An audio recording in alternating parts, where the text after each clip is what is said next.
Hi, it's Dr. Janowski for Sonata. Today we're going to talk about some filler areas, particularly the temples, which is an often overlooked area, and lip lines, which can be filled. So temples really an underappreciated area because as we age we lose volume in the temple and it makes our face look sunk in there, especially in someone like Melanie who has a nice, good cheekbone.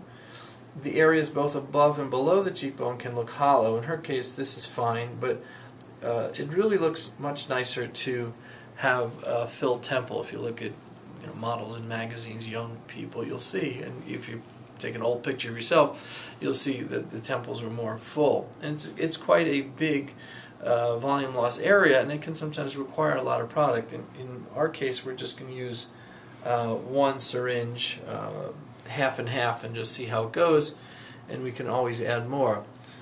So what I do in the temples, I do a cannula technique, which I'll show you here. We fill it, and you'll see some instant improvement there.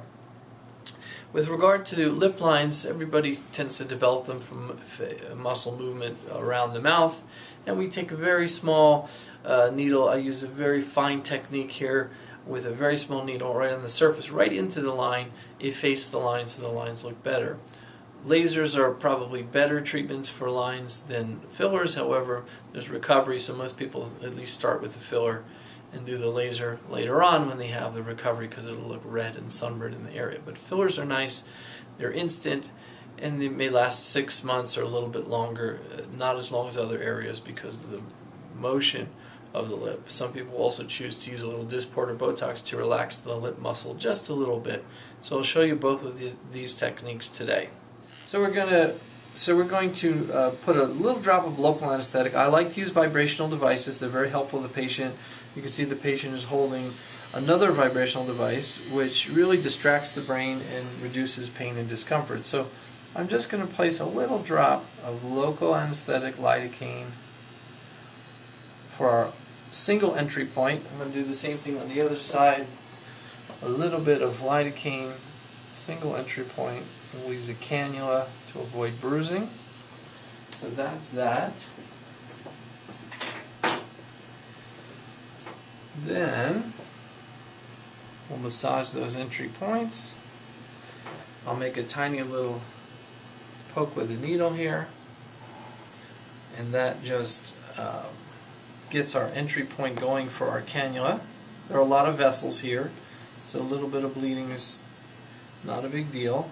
Doesn't mean it will bruise.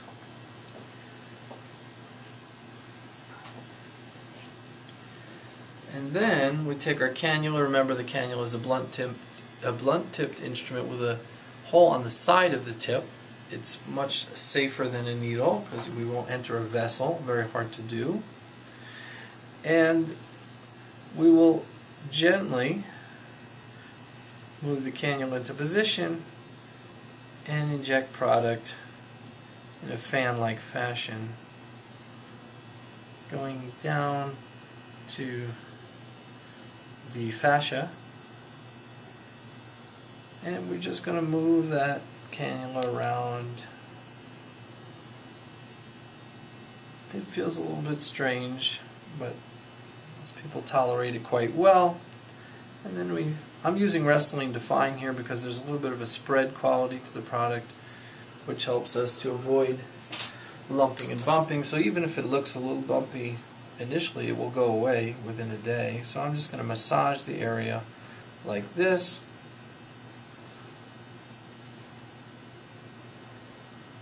And you can already see that the temple looks more full. If we go on a straight-on view, we'll see that, of course, the temple is more shallow than the other side. And again, it can take sometimes even 1 or even 2 syringes per side, depending on how deep that temple is.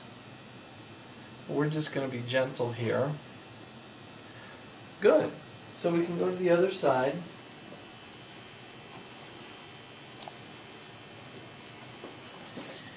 And so this way, you have to come around this side. Again, a little tiny drop of blood here.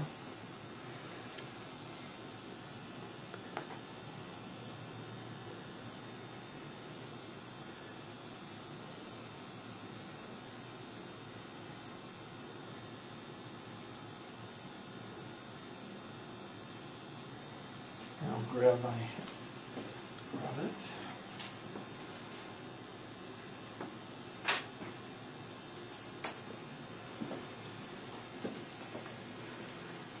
And then we'll touch a little bit like this, and once again go in. I'm also going to go right to the tail of the brow so we get a little bit of brow lifting. There's the product going in, fan-like.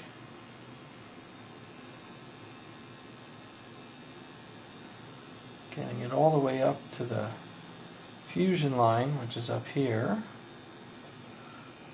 You can even go back into the hairline a little bit. Okay, that's it for that. And then again we spread and smooth out that product. It'll be quite smooth by tomorrow.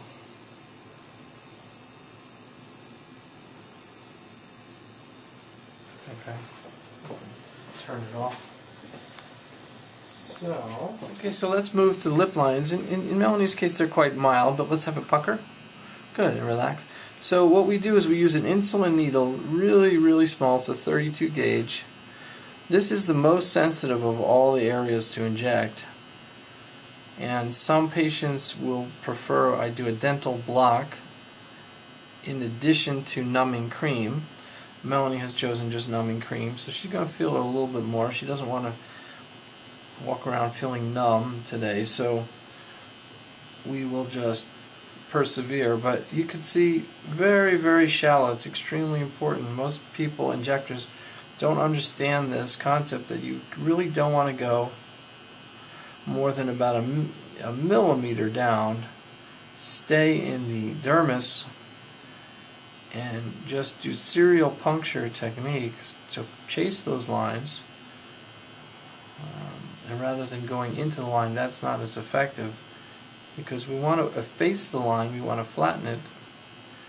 We need to be in the depth where the line is. And there's very little bleeding or bruising when we do it this way. Most people are concerned about that. There's a little bit of pinpoint, but because I have a little lidocaine with epinephrine in here mixed in, we'll get some blanching. You can see the little bit of white color.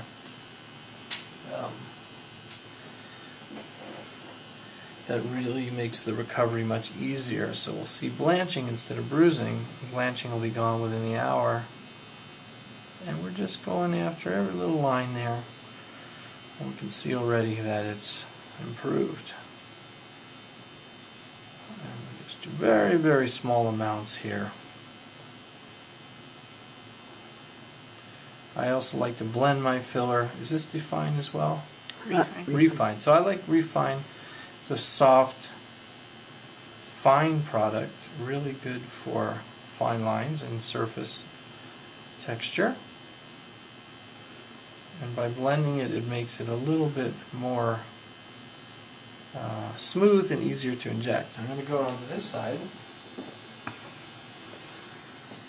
Again, we see little lines. We're just going to go after as many as we can. These are a little tender here.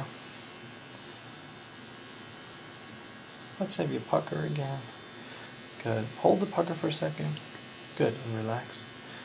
And then some other techniques that I like to use to reduce pain is to use my other hand to push the skin onto the needle rather than needle into the skin. So if we go like that, patient doesn't feel the poke as much.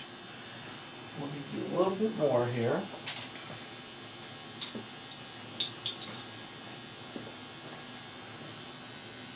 So again, some techniques. Tapping the skin like this puts it right onto the needle.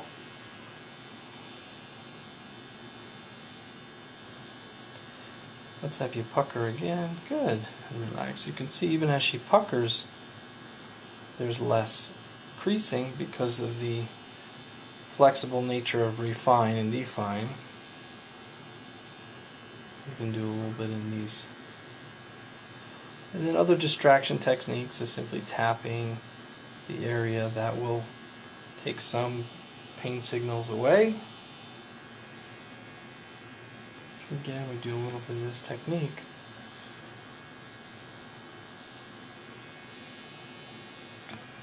Good.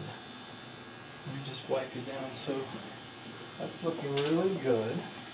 And we avoid, with this technique, we avoid a lot of bumping and over injection of the area, which people don't like.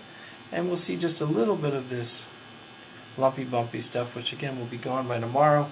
The light white color, which may or may not show up on camera, is just from the epinephrine, and we massage it. And that's basically it. So that's how we improve the upper lip lines using Refine, using our insulin needle technique, and some techniques for pain control. Okay, so those are two great areas to consider: the temple, lip lines. We use Restylane Define, Restylane Refine, and instant results, minimal recovery.